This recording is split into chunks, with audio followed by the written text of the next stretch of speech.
Saudações ao Viverdes a todos, eu sou Conrado Cacassi, vamos para mais um React. Ontem à noite, o professor Abel Ferreira concedeu entrevista após a vitória de 3-1 de virada do Palmeiras sobre o Liverpool do Uruguai, partida válida pela segunda rodada da Conmebol Libertadores. Ao lado do professor Abel, um dos destaques do time, o moleque Estevão, que marcou seu primeiro gol com a camisa do Palmeiras. Vamos à coletiva. Volta aí.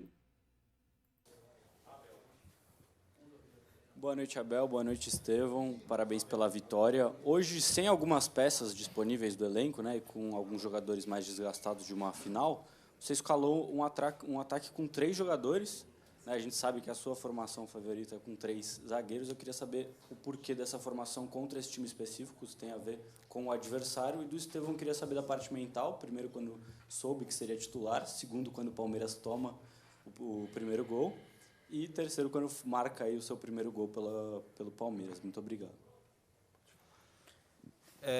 Primeiro, agradecer a Deus pela oportunidade, a minha família, ao Palmeiras. E quanto em relação ao gol, o Abel falou antes do jogo, né, que quando a bola estiver lá do outro lado é pra gente pensar como centroavante. E foi uma coisa que eu fiz, entrei na área, acreditei na bola e pude fazer o gol, pude ser muito feliz e agradecer a oportunidade e continuando a ajudar o Palmeiras cada vez mais. Eu não sei se não pode falar na coletiva da Conmebol, porque a Conmebol é toda diferentona, mas normalmente o João fala boa noite, Abel, o João quer de verdade, dessa vez ele não falou. E deu para ver o Estevão um pouco nervoso, né? Você vê pela expressão corporal dele, ele tá nervoso, tá ansioso, né? Ele tá dando uma entrevista coletiva pela primeira vez como profissional do Palmeiras. Deve ser um negócio muito especial, não só marcar um gol pela primeira vez, entrar em campo pela primeira vez, mas dar uma coletiva pela primeira vez, né? E ele foi bem. E o Joãozinho foi bem também, a pergunta, né? Eu queria tirar essa crença de que eu gosto dos 3 zagueiros. Eu gosto é de ganhar jogos, é o que eu gosto. Se é com 3 zagueiros, se é com 2 zagueiros e um lateral, se é com um zagueiro e 2 laterais, eu quero é ganhar jogos, é o que eu quero, é o que eu gosto. Então, eu não tenho um sistema favorito, eu olho para os jogadores que eu tenho, e em função dos jogadores que eu tenho disponíveis dentro dessa observação que tu fizeste, gestão de energia para jogar na máxima força, tenho que ir ao encontro das características dos nossos jogadores. Se jogar o Luís e o Estevão, eu não posso pedir o mesmo ao Luís ou ao Estevão que peço ao Rony ou ao Hendrick, são jogadores, são centroavantes de raiz, e estes são jogadores mais de desequilíbrio. O próprio Luís, que também gosta de jogar na mesma posição que joga o Estevão e que teve também muito bem, e se vocês se lembrarem na segunda parte, o lance do Flaco Lopes dentro da área, de possível penalti, é uma arrancada do Luís. Acho que tiveram os dois muito bem. Acho que o contexto favoreceu lançá-los neste jogo. Vir de uma vitória, ter uma equipa experiente dentro do jogo para o sustentar, ter um Rocha por trás para o ajudar, ter um Piquerez por trás para ajudar o próprio Luís, que isso é ótimo. Mas foi bom mais uma vez nós sabermos lidar com estes momentos. É verdade que sofremos o gol logo no início, ficámos muito nervosos e voltámos um bocadinho àquilo que fizemos na primeira parte do Santos, em 2, 3 passos queremos ter a bola na frente, sem construir na primeira fase com critério. Nós temos critério, e foi isso que eu lhes disse ao intervalo. É preciso ter mais bola, é preciso ligar mais jogo, é preciso construir de forma apoiada, é preciso pôr menos bolas no ar, porque o adversário estava a jogar com uma linha de 5, com 3 na frente, e nós, para entrar dentro de uma muralha dessas, tem que ser por fora e com calma, com as ajudas que nós tivemos. O Estevão teve a ajuda do Rios, do outro lado, com a substituição que fizemos, porque tínhamos que ganhar este jogo. Não foi porque o Luís estivesse mal, mas porque eu queria mais um centroavante em jogo e menos um ponta, e o Rony dá-nos isso, e pusemos o Piquerez a andar atrás para a frente, trocámos o Veiga do centro para a esquerda, e isso deu-nos boa dinâmica, e fico feliz porque os jogadores estiveram bem, os moleques estão bem, estão felizes. Só preciso que ele tenha um cuidado agora com a imprensa vai dizer sobre eles, e que mantenham os pés no chão e o equilíbrio, porque a viagem é longa, a jornada é longa, E a linha é muito ténue entre o elogio e a crítica, é muito ténue. O que eu lhe digo a ele e ao Luís e aos outros é que acreditem no Palmeiras, acreditem em nós, façam aquilo que vocês sabem fazer, que é treinar bem, que o Palmeiras tem recursos suficientes para os ajudar. Assim eles não comecem a voar nos elogios que agora todos vocês vão fazer. Veja que ele está dando recado para os moleques, né? Via coletiva. O moleque está do lado dele. O recado é para ele, não é para a gente que ele está falando isso. Mas ele começa falando assim, não, eu quero tirar essa crença que vocês têm que eu prefiro jogar com 3 zagueiros. O que eu prefiro é ganhar jogo. Isso vem ao encontro do que a gente fala há anos fazendo esse trabalho aqui. Não adianta colocar tarja na testa de jogador. Ele pode jogar com uma linha de 4, ele pode jogar com uma linha de 5, né? Com 2, com 3, até com 4 zagueiros. Mas o que importa é o melhor sistema para cada jogo. E isso inclui uma variável que é a gestão de energia. Então, a partir do momento em que ele deu a entender assim, primeiro, fiz a gestão de energia. Me sobrou quem para jogar? Me sobrou esse. Com quem que eu monto? Pô, eu vou tentar montar com Luiz Guilherme de um lado e Estevão do outro. Uma vez que eu monto com Luiz Guilherme e Estevão, eu vou montar o ataque diferente do que eu monto, por exemplo, se eu jogasse com o Rony. E aí, sempre uma coisa acaba precipitando outra, acaba gerando outra, é causa e consequência. Então, as pessoas, a imprensa, a torcida, adora criar frases definidoras. Abel gosta de 3 zagueiros. E quantas vezes a gente já não ouviu isso por aí? Né? Mas dezenas de vezes. O sistema preferido do Abel é 3 zagueiros. Isso foi falado tantas vezes que até parece verdade. Ele falou assim, não, é uma crença. Mas isso não é verdade. Eu jogo com 3 zagueiros quando eu tenho que jogar com 3 zagueiros. Senão eu jogo com 2. Eu posso jogar com 2 zagueiros e um terceiro elemento fazendo o papel do terceiro zagueiro. Mas isso não quer dizer que o cara é zagueiro. Marcos Rocha é zagueiro? Não, Marcos Rocha não é zagueiro. Marcos Rocha é lateral. Quer dizer, não adianta você botar tarja. O que ele é? O que o Marcos Rocha é? Ele é jogador, cara. Ele é atleta. Ele tem que fazer funções em cada jogo. Então, essa é a filosofia do Abel. E eu acho que leva tempo, porque é uma coisa que está enraizada na cultura do futebol brasileiro há muito, muito tempo. Mas não existe mais posição, cara. Existe zona de campo preferida onde cada um atua, mas... você vai falar que o Flaco Lopes é centroavante? Mas se você botar ele de 10, ele joga de 10, cara. Eu acho que a única posição que você pode cravar é goleiro. O resto, bicho... Boa noite, Abel. Boa noite, Estevão. Parabéns aos dois pela vitória. Abel, você disse que o Palmeiras tomou gol muito cedo, né? E você disse que depois a equipe ficou um pouco nervosa e sofreu um pouco no primeiro tempo para furar esse bloqueio do Liverpool, que estava muito fechado. E na segunda etapa foi o time da virada, o time do amor, esse Palmeiras que a gente está acostumado a ver que pressiona o adversário, vai para cima. E queria te perguntar se vocês imaginavam que a tendência do jogo era que fosse mais como foi da primeira etapa ou com o domínio, a superioridade da segunda. E por Estevão, primeiro jogo como titular, primeiro gol com a camisa do Palmeiras, 16 anos, e mostrou muita maturidade dentro de campo numa noite de Libertadores. Queria que você comentasse um pouco sobre como esse período de treinos que você teve até essa sua estreia de hoje, com grandes referências e ídolos da história do Palmeiras, que vem marcando a história do clube, vem te ajudando para você conseguir mostrar essa maturidade, essa tranquilidade que você teve hoje em campo. Obrigado. Já pode ser narrador esse repórter aí, né? Acho que não foi de ontem, né? Desde que eu cheguei ao profissional, sempre me aconselharam, quanto o Abel, quanto a comissão, quanto os jogadores, poderia citar aqui, mas todos me ajudaram. E foi um período difícil no começo e pude me adaptar aos treinos, todos os treinos, pensava em dar meu máximo e fui desenvolvendo meu futebol cada vez mais. E hoje eu pude ter a oportunidade de jogar como titular, agarrei bastante, tentei dar o meu máximo, pude ser feliz no gol, ajudar a minha equipe e só agradecer a Deus por ter saído com a vitória. Resposta padrão. Pode ser muito sincero, os meus jogadores sabem quando ligam um modo competitivo podem ganhar a qualquer equipa, mas também sabem quando nós não ligamos o modo competitivo, podemos perder também com qualquer equipa. E eu sinceramente achei que nós entramos um pouco desligados. É verdade que sofremos o gol também cedo, isso condicionou, mas a correção ao intervalo foi muito pouca coisa. Temos que ter mais bola para deixar a nossa equipa chegar às posições para poder atacar bem e não perder a bola em 3 passos. Vocês viram, foi muitos erros técnicos na primeira parte, ter a bola a perder, transição ao adversário, era o que eles queriam, com uma linha de 5, com 3 no meio e 2 na frente.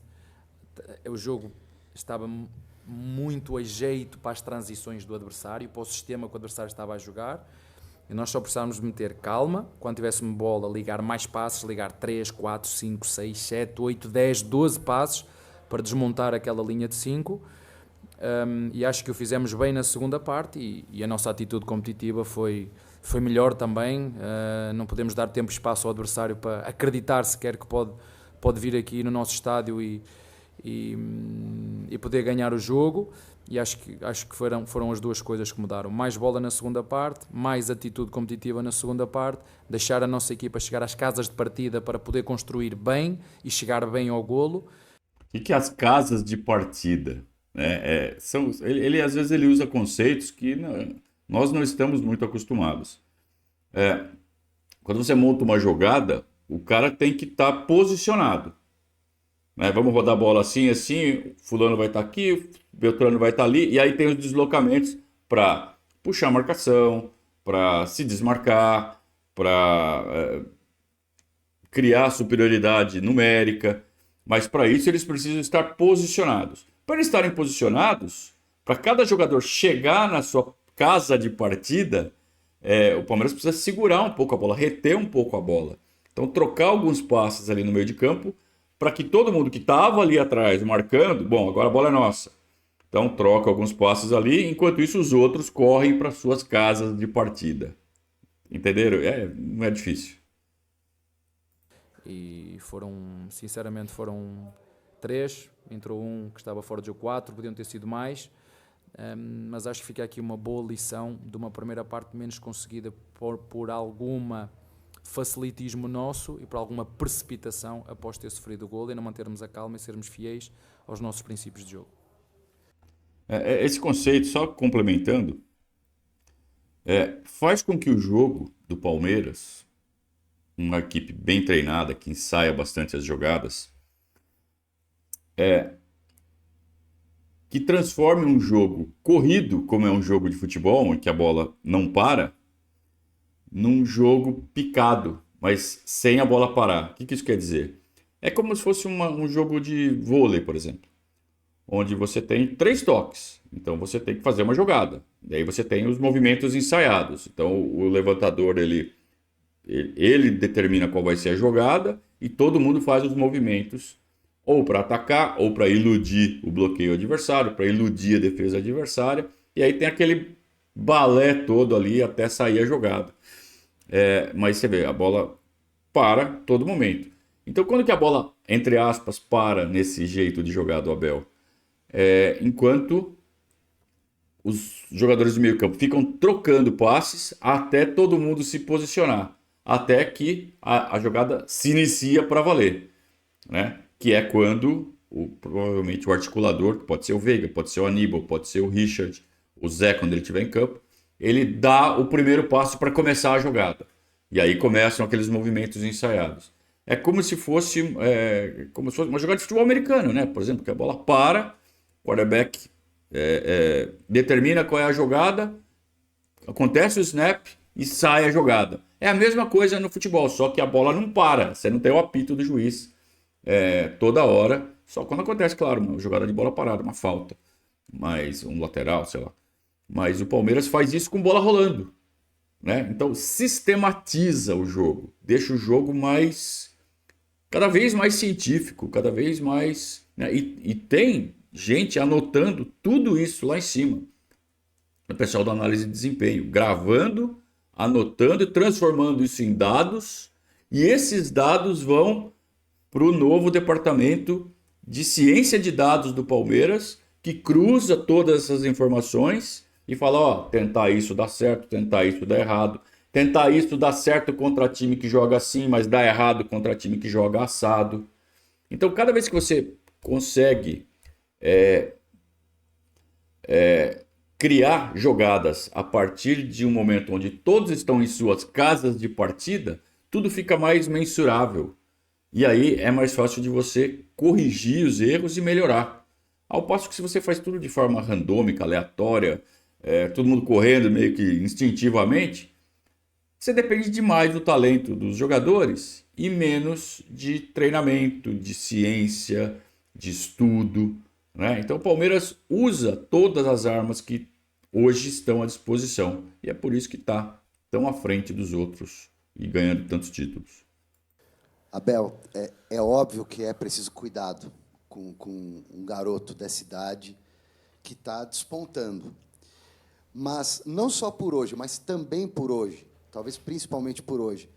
Está na fase da Disney ainda. Tá.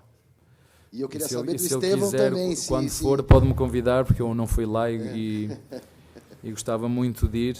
Eu só acho que há uma coisa que estes moleques nunca podem perder. É a alegria e o prazer naquilo que eles fazem.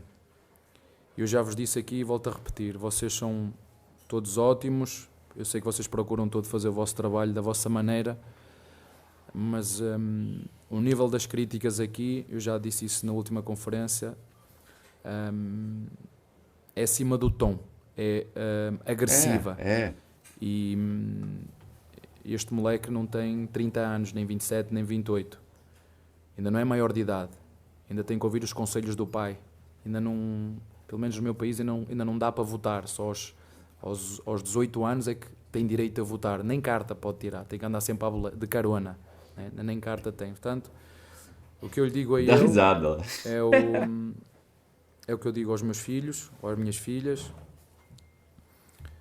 É tudo no tempo de Deus. Sejam felizes. Quando tiveres que ir à Disney vai, porque o outro também foi e foi vendido para o Real Madrid. Mas espero que tu não sejas vendido e que fiques aqui connosco.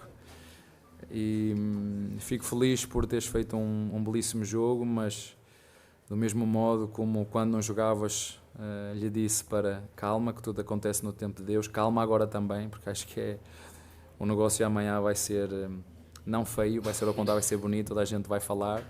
Fico feliz porque ele merece, porque é fruto do trabalho dele também. Dar os parabéns também aos pais dele, seguramente são bons pais, porque ele é um bom moleque, vocês veem da forma como ele fala, fico muito feliz. Acho que o futuro, as novas gerações do Brasil, e vocês já viram, o Luís, o Estevão, o próprio Hendrick, são meninos de bom coração, bem formados, boa cabeça, e acho que se nós todos tratarmos bem dele, e eu como treinador e formador e vocês como jornalistas, acredito que em 5, 6 anos as coisas podem ser muito boas, não para mim, para o Brasil. O Abel tem essa visão mais global, né, do papel dele enquanto técnico de um time de ponta no futebol brasileiro. Ele tem na cabeça dele que ele tem um papel, parece pelo menos, né, que ele tem um papel de propor novas práticas que ele considera corretas, mas que não são vistas aqui no Brasil. E ele parece que ele também tem consciência de que ele não vai impor nada para ninguém, que ele vai fazer isso acontecer pelo exemplo. Ele lidera por exemplos, não por discurso. Claro que ele usa o discurso em forma de coletiva como uma espécie de reforço, né? Mas não adianta nada só falar e não fazer. Então ele tem a parte teórica, onde ele fala, eu acho que tem que ser assim, assim, assim, assim, mas ele sempre tem um exemplo prático para ilustrar. Olha o que aconteceu com o Hendrick, olha o que está acontecendo com o Estevão e com o Luiz Guilherme, isso na questão de desenvolvimento de moleques, né, de jovens da base, mas em todos os aspectos que envolvem o futebol, ele sempre tem algo a dizer e um exemplo que ele pratica para ilustrar. Fala assim, ó, aqui eu faço assim. Então, se todo mundo fizer assim, o futebol brasileiro como um todo, daqui ele chutou aí um número, 5 ou 6 anos, o futebol brasileiro vai estar muito melhor. Porra, e é um fato, né? E é um fato. Seria muito bom se a imprensa valorizasse esses bons exemplos do Abel, as boas práticas que ele destaca, para melhorar o futebol brasileiro, em vez de fazer picuinha. Ah, o Abel falou isso, quem ele pensa que é? Ele é colonizador, ele é isso, ele é colonizador, cara. Chegamos a esse ponto. Então, como é pequenininha a cabeça de certas pessoas, né? Abel, boa noite, Estevam. Bruno Faria, da Rádio CBN. Abel, primeiro eu quero saber de você, com relação, como é que fica a cabeça do treinador, que planeja, monta uma estratégia, mas logo aos 2 minutos sofre um gol. E aí é perceptível uma mudança do Palmeiras no segundo tempo. É óbvio que ali no intervalo você tem em torno de 12, 13 minutos para conversar, mas eu queria que você explicasse como é que tenta recolocar o seu time em jogo de novo depois de sofrer um gol tão cedo. E para o Estevam, você com 16 anos, Estevam, como é que fica a ansiedade dentro de campo, sabendo que o seu time sofreu um gol logo no começo do jogo? Obrigado. Posso falar? Acho que a ansiedade não bateu, porque no campo onde eu me sinto feliz, onde que eu me sinto mais leve, onde eu me divirto. E ao mesmo tempo que a gente tomou o gol, a gente também sabia que a gente podia virar o jogo a qualquer instante. Opa, calma, não é assim não. Eu até parei aqui. Não é a qualquer instante. Então, se tá com isso na cabeça, tem que levar um puxãozinho de orelha. Agora, de falar que manteve a calma, que o time estava confiante, que era só fazer o que tinha planejado, que tinha condições de virar o jogo, é uma coisa. E talvez tenha até sido isso que ele pensou em falar ou pensou em transmitir. Mas aí na hora de falar, usou uma expressão um pouco equivocada. Então tem que tomar um puxãozinho de orelha, hein? A gente não desistiu, a gente voltou para o intervalo com uma vontade ainda mais de ganhar o jogo, de querer a vitória com o apoio da torcida. E a gente conseguiu, buscou ao máximo e a gente pôde ser feliz de fazer a virada e sair com a vitória.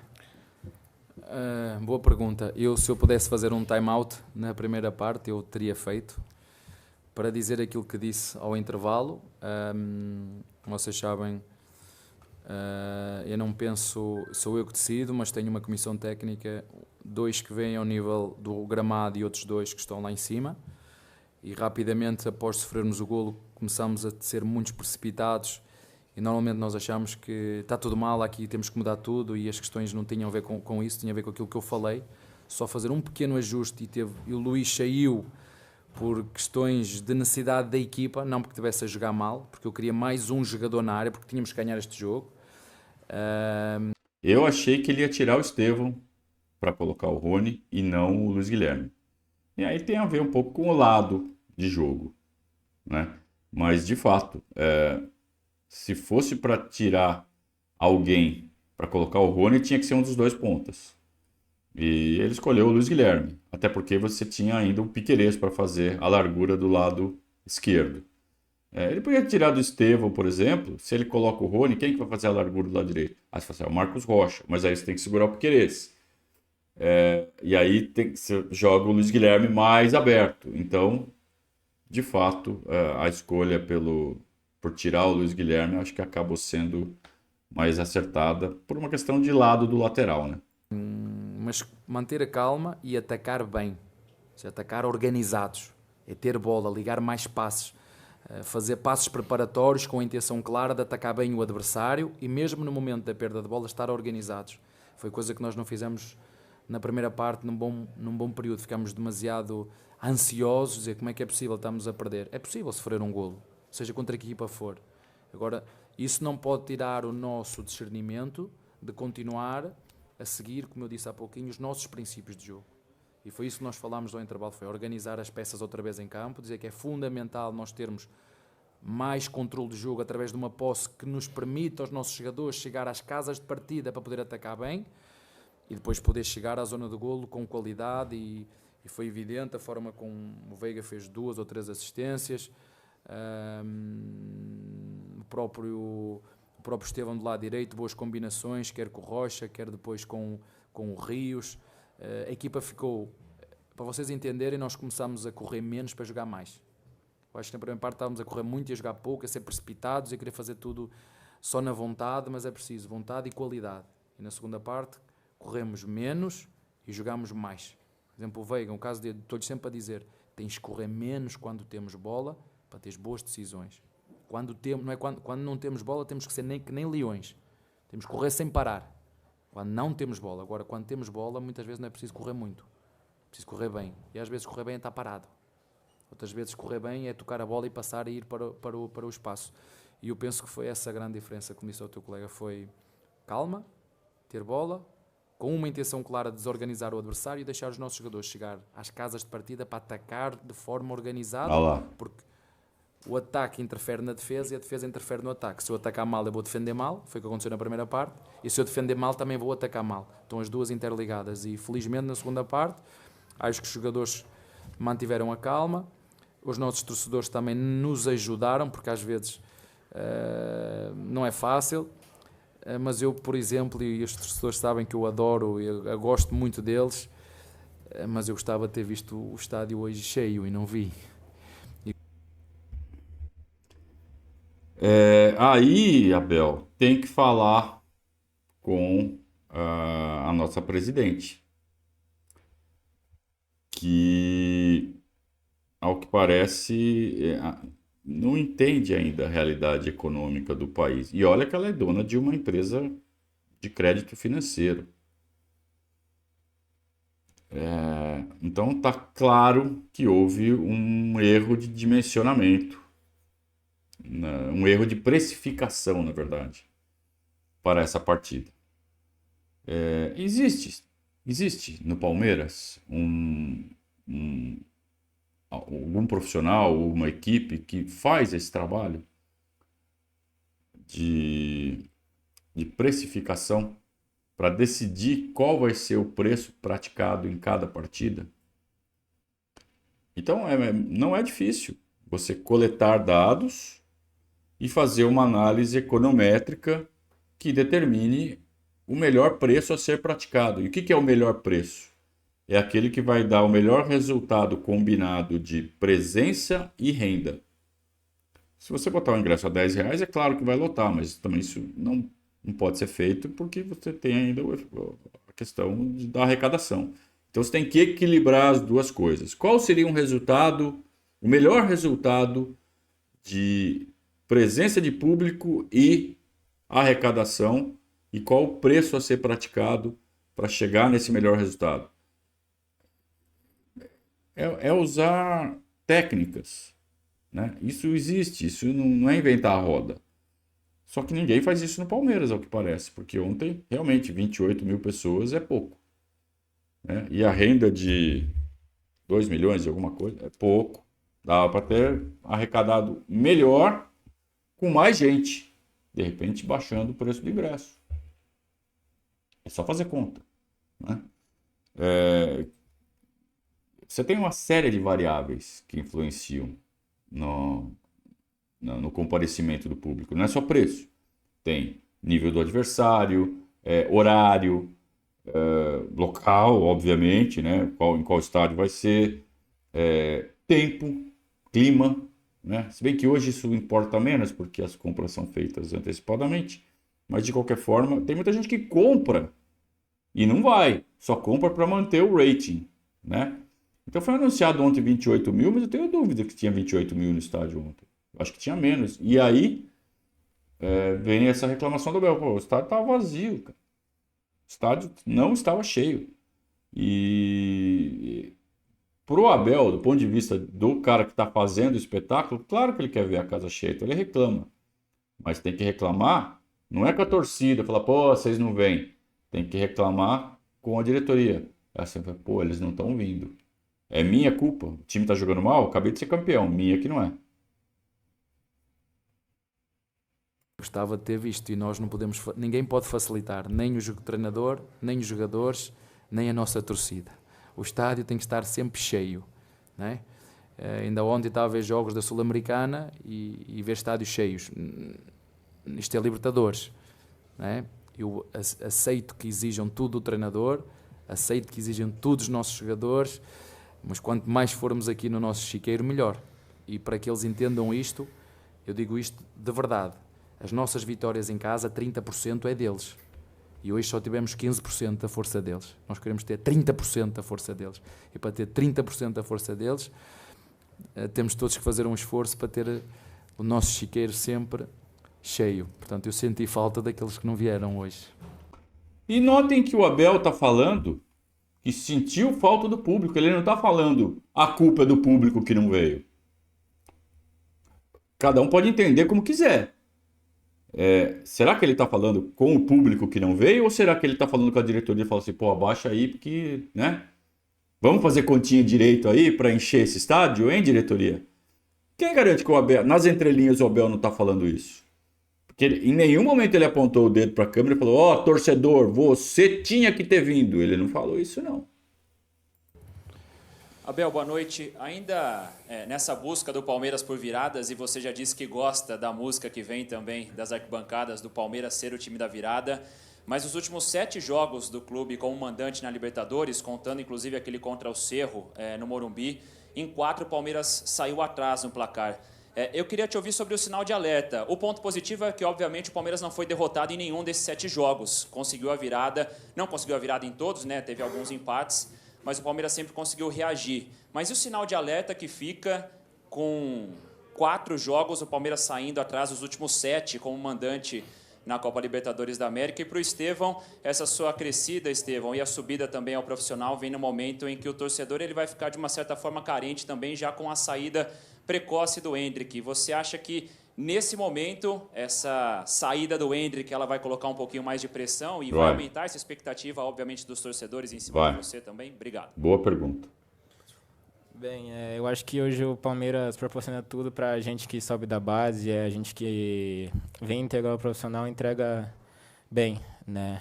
Com tudo que o Palmeiras oferece na base, junto ao profissional que nos agrega bastante, né? A crescer nessa crescida cada vez mais. E claro que ele vai fazer falta, um jogador importante para a nossa equipe.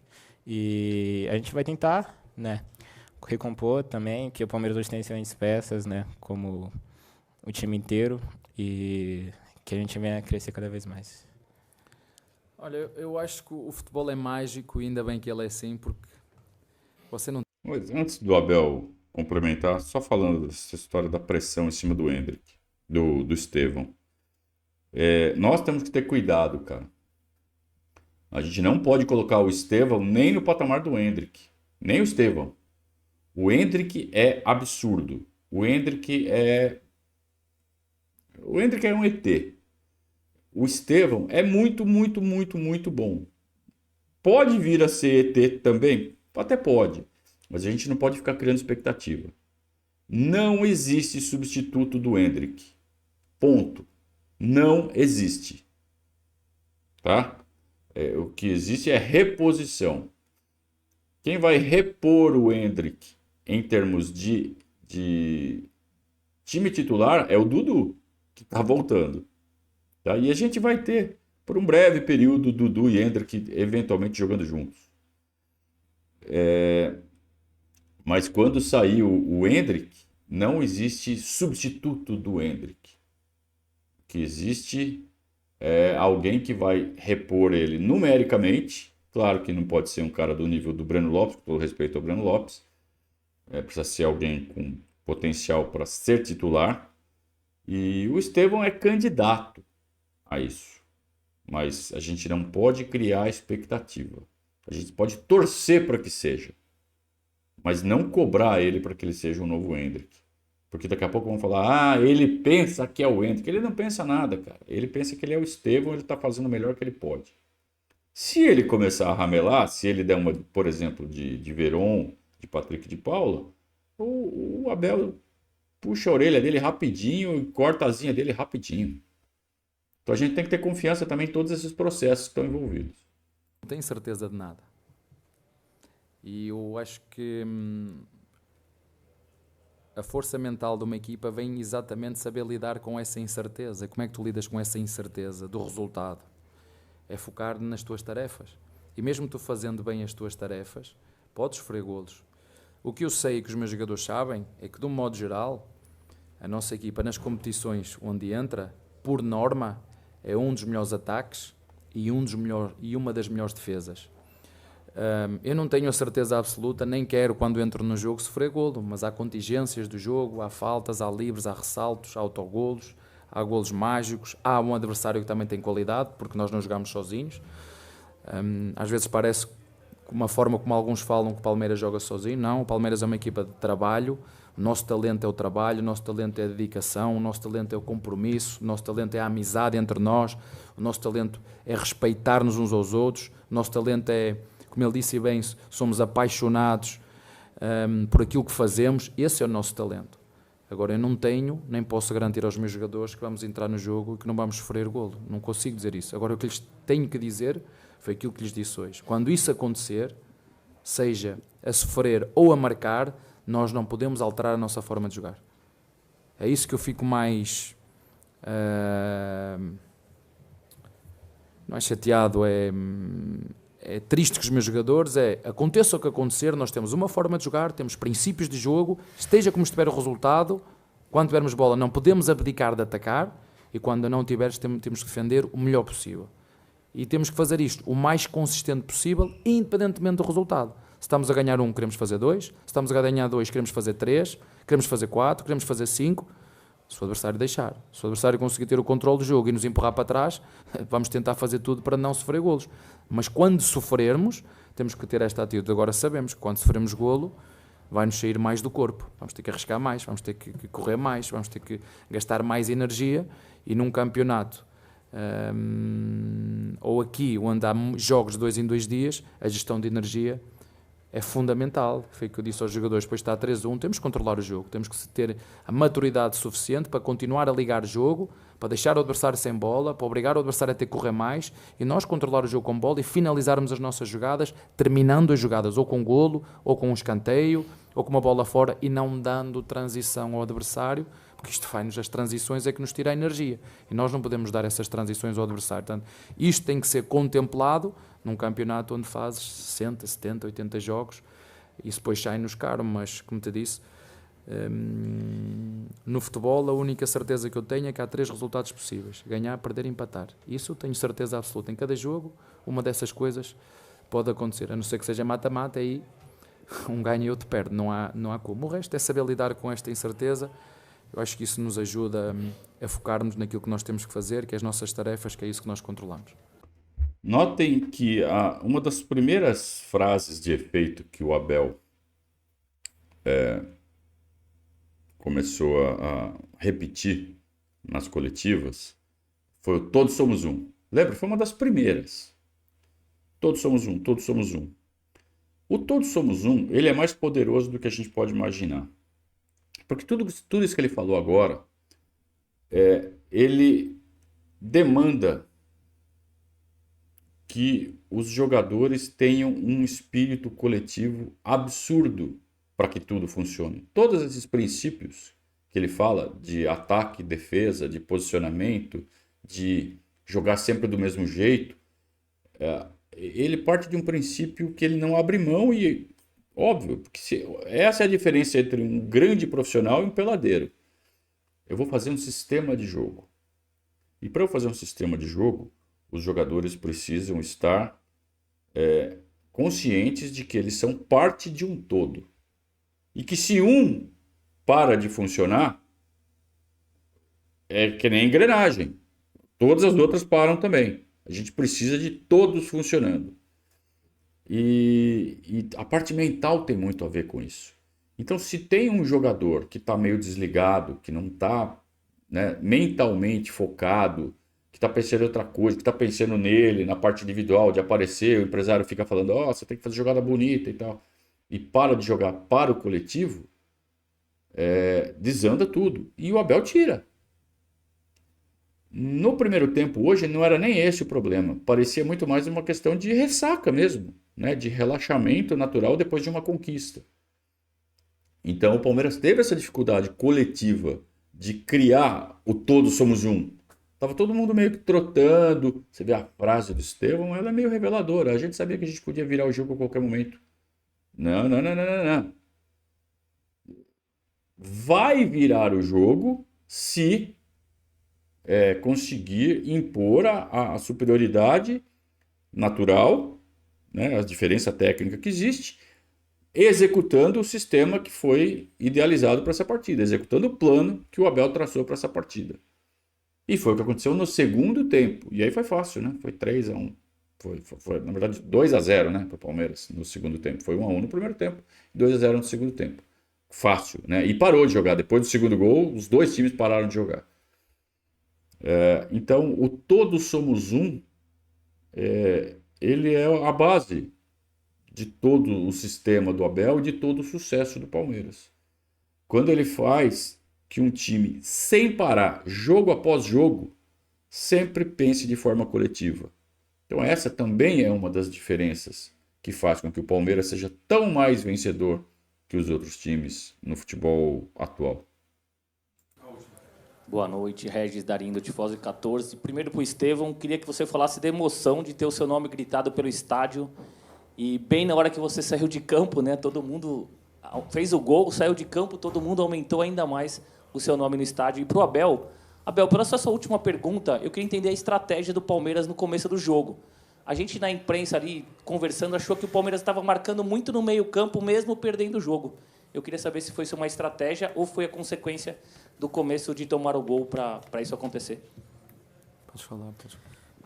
Fico muito feliz pelo carinho da torcida, agradecer a eles pelo apoio, foi fundamental hoje, né? Espero que eu venha dar muito mais alegrias para eles e agradecer a Deus e a torcida e a minha família por hoje e que continua seguindo assim. Boa pergunta. Era aquilo que eu estava a dizer ao teu colega. Quando nós baixamos a nossa atitude competitiva, quando deixamos o adversário jogar, quando lhe damos tempo e espaço, o adversário empurra-nos para trás. E nós sabíamos que o adversário podia vir de duas maneiras. Um 4-3-3 ou um 5-3-2 como veio. E as marcações estavam definidas entre nós, quem é que tinha que marcar quem, onde é que tinha que marcar, onde é que tinha que pressionar.